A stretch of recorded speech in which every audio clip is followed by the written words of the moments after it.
welcome everyone back to Gear 182. Brian and Stefan here. Hey, what's up? Nice entrance. Thanks.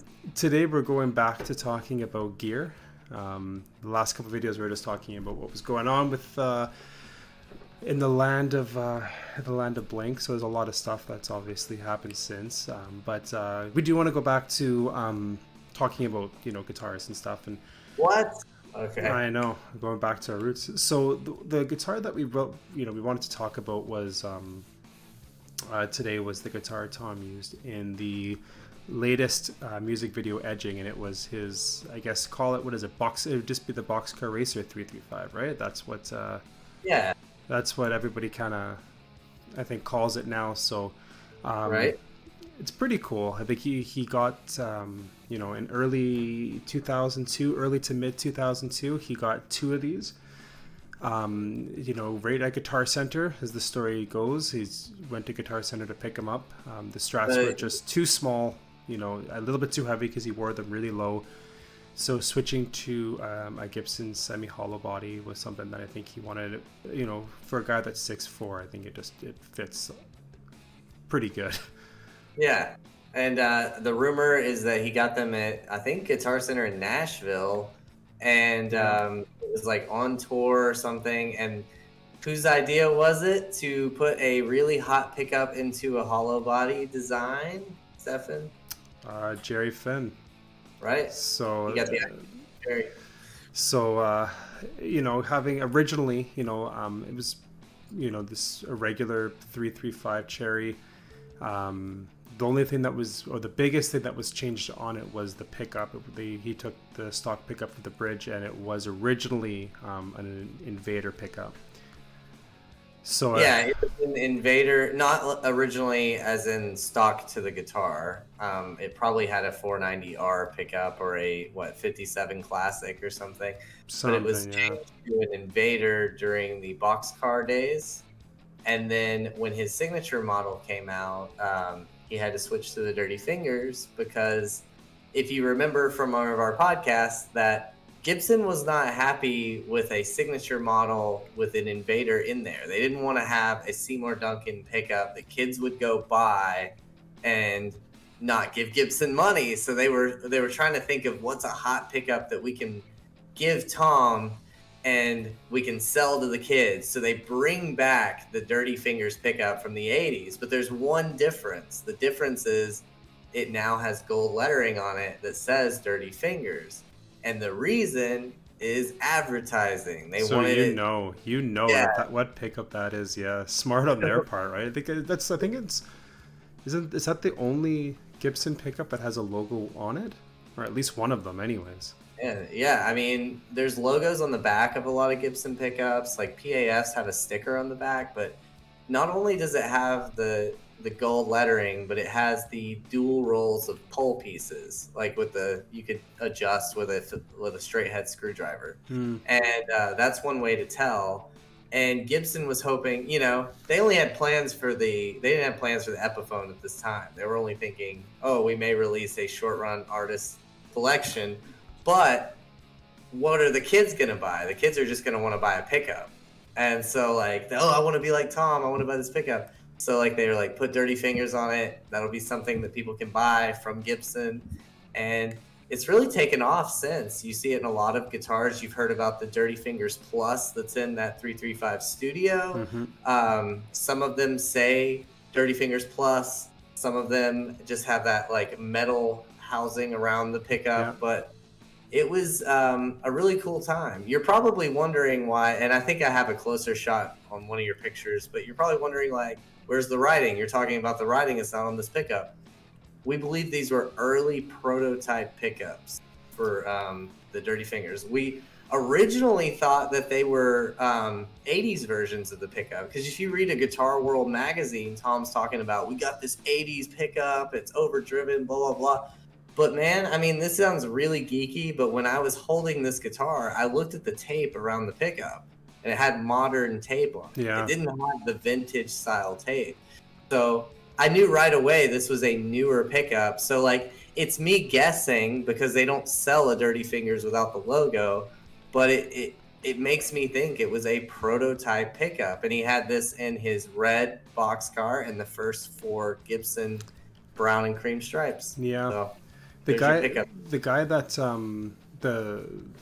helped, Tom come back to Gibson and helped with his signature line, he did say that right before, Tom switched from Invader to Dirty Fingers, that they were planning to re-release these Dirty Fingers. So that's what I think it is. It's a re-released version of the Dirty Fingers, and then before it got big, with having the Tom more or less name on it, then they put the logo on. But so here it is in Boxcar Racer. So you can kind of see it's the Invader stickers here.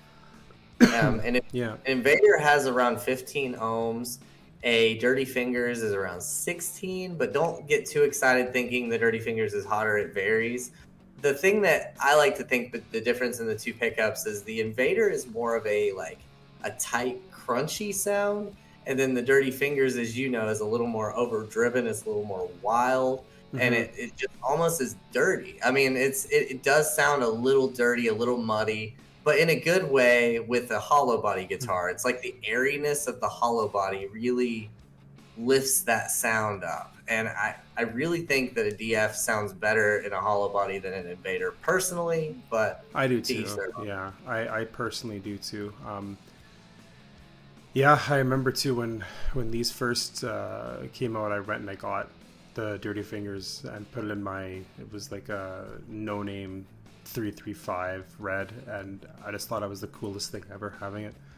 Yeah. But yeah, you can see here in the evolution of the stickers. The one on the left, you can see before he put in the last touches of it. Yeah. So some close-ups of it. You can kind of see this is what it looks like now. When Brian and I had some close-up shots of it, and things that I think are pretty cool about it is on the headstock there. It's all just a stock guitar with a different pickup and the wiring ripped out. But I just like that the Gibson logo is kind of cracked. I like that you can see on the pickup there that it does have the new tape if you're obsessed with that kind of stuff like us. And if you're trying to buy the same model guitar, we had to hide the serial number, but what was it, a 2002? It's like April 2002 or something. We'll have to confirm that. But it's a figured 335. So they have a figured version, they have a satin version, they have a dot. This is the figured 335 red. Yeah. Like cherry red. And I believe 2002 for sure. I will double check that while Stefan tells us a little more about this. Yeah, I mean, it was just like we were saying, it's just right off the shelf model, nothing crazy about it. Just a straight different pickup, wiring taken out, some knobs taken out. You like how that sticker on the headstock is crooked? I love that. This is how rock and roll. Think of how many stickers you've put on your guitar and you've reposition, make it perfect. Yeah, just threw it on. Yeah. Do you know what some of these stickers mean, Stefan? Are you an expert on those? A couple. One cool thing about the stickers, though, that that we've never really saw before is the back of it. And I mean, I know To the Stars released a replica version that had it on there, but he still has the Andrew WK sticker on the back of it. So I thought that was really, really cool.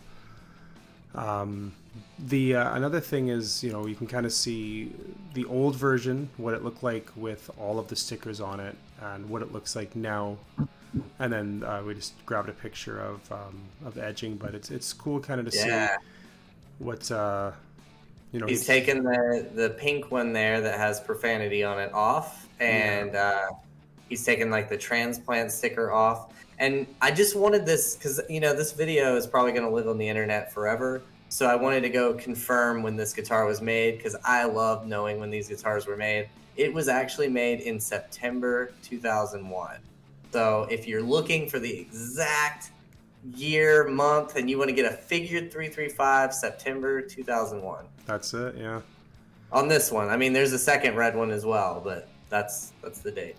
Yeah. So one other thing is that I don't think a lot of people know is when you see where it says 7 seconds, the sticker 7 seconds, you see like those white pieces of tape that are on there.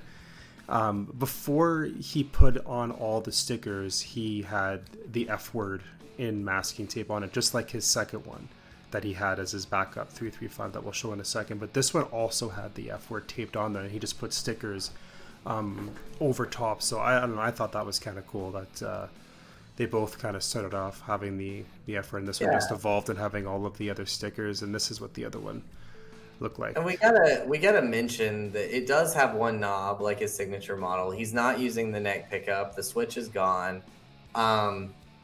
Does it make a tonal difference by wiring it directly to the jack? Like, not to the jack, to the one knob and the jack. Like, yes, there are minimal tonal differences. Arguably, some guitarists think more, some think less, but you could argue that by him rewiring it or having Doug rewire it to this, that it is a slight tonal difference rather than going through a tone knob at full 10 tone. One thing one thing I found weird is just the placement of the knobs. Like, if you look at where the volume knob is, right? Like, usually he'd have it on the bottom right underneath the F hole. Yeah. So on both of them, this one and the full stickered one, just the placement of it where it was, just kind of cool because it's more up into the back. Okay. And that's kind of interesting because on, like standard Gibson configuration, my Les Paul, for instance, it's on the other side of the F hole. Like, it's the lower left. If you're looking down at the guitar, it's the lower left. That's the main volume. So it's kind of interesting that they did use the upper hole there. Yeah. That one is actually the neck tone is that one. Yeah, so that's so funny though. I don't know. It's interesting why they would have done it that way. But yeah, I guess we should say it's got Schaller strap locks. All of their strap locks for Schaller, I don't know if you've noticed, they've changed them. Like, now they have this like round housing on them, and I've seen Mark's, like his bass in that edging video, he has the new version. Yeah. But all of Tom's, every single one of his guitars were the old one with the pull tab with it, where it's kind of like a hook like this and it goes over it. So, like, I mean, if you're trying to make an accurate replica, it actually had silver strap locks, I believe. I'll have to go look at the photos again, but like it's those old style with the U shape that you do the pull, not the twist. Schaller changed them, and do you see? I don't know if our photos even show the strap, no. But yeah, I know it's the old style. I do remember that. I just don't remember if it was black or silver on those, but. Yeah, I don't. For some reason, I thought they were black. I don't know why, but I thought they were black. Oh, maybe they are. Okay, I might have it wrong. The Hoppus bass, they are black, and when I had the Ava guitar, they were black. So I will say there's a good chance. I thought for sure they were black. I don't know. I thought for sure they were black. And they all came from Doug, which was his old guitar tech. So like, that's probably preference. Yeah. Yeah. So what was your take, first seeing, Tom on stage with something that wasn't a Strat? Like, I remember seeing the recording videos, and I kind of thought when I saw the red one with the stickers, it never even crossed my mind that was going to be what he was going to use. Like, I just thought, he's in the studio, this house, he's recording music, like, he's just playing around. Because I remember seeing, like, Green Day videos where Billy Joe would play, like, giant Guild guitars and stuff, and I was like, Tom's just screwing around with something, that's cool. But then he had that video where he shows the orange stripe 333. He was like, my new signature model is coming out. And I was like, what? Are you kidding me? And like, I liked the orange a lot, but then they changed it to the brown and cream, and I just remember thinking, this is the coolest guitar ever created in rock, and they had been feeling this video, and I was like, I am on board. But for me, I wasn't really as familiar with the Boxcar Racer 335. Whenever I watched Boxcar Racer stuff, for some reason I always saw the Strat. Like, was it just like live show? I mean, you would know more than me. Was it just like live shows for Boxcar, or was it a video? It was just live, and I think So if I could be remembering wrong, but there was two like legs of the Boxcar Racer tour. They did one before, and then I think they did the Pop Disaster. Then they did the last of it, and it was only the last of it that I've ever seen pictures. And again, I could be wrong, but pictures of him using the 335. So I think he got it in between, like from what I remember.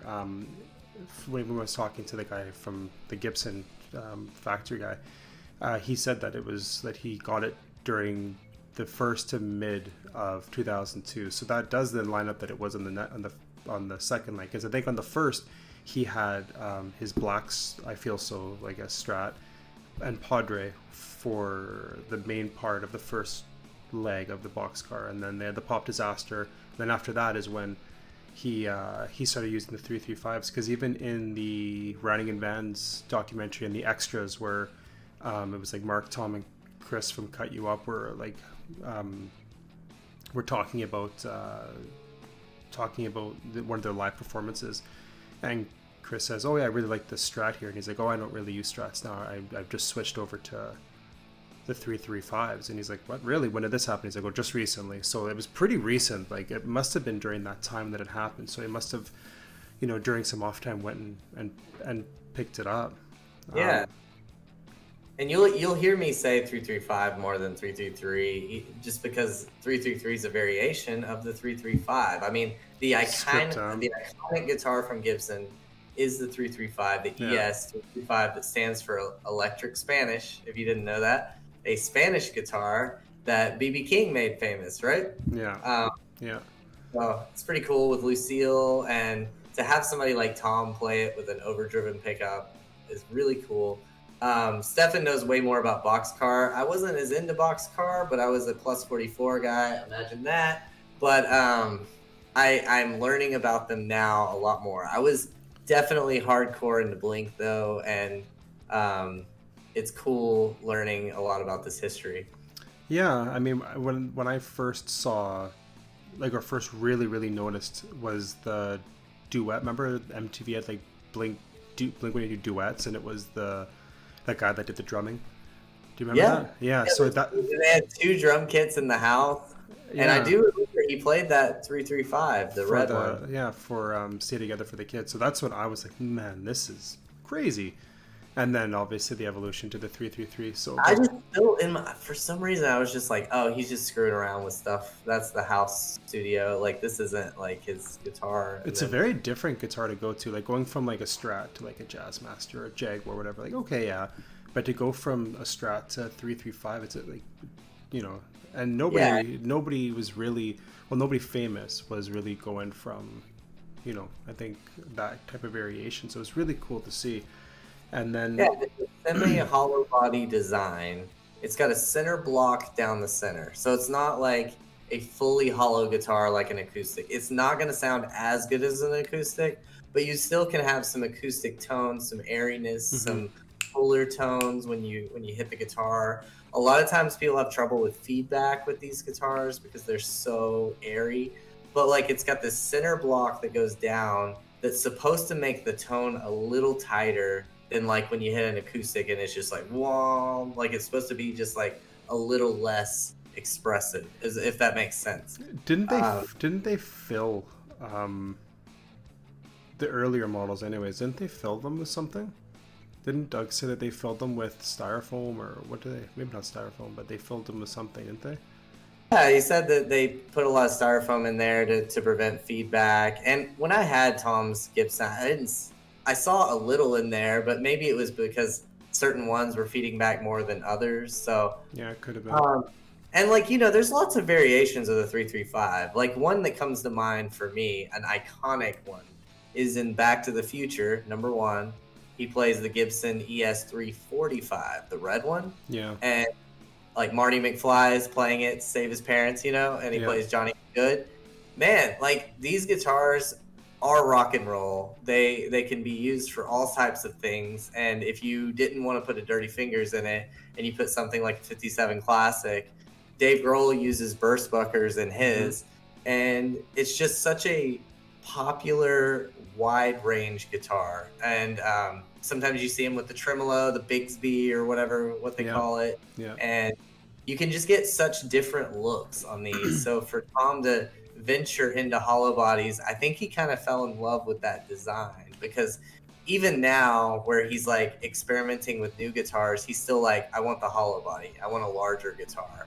So I have to say it is technically a semi-hollow body, but everybody just says hollow body. Yeah, so then after, he's played the 2 cherries during the last week of October in 2002, Tom did reach out to his contact at Gibson to make him a model, and after a couple back and forth conversations, they started production.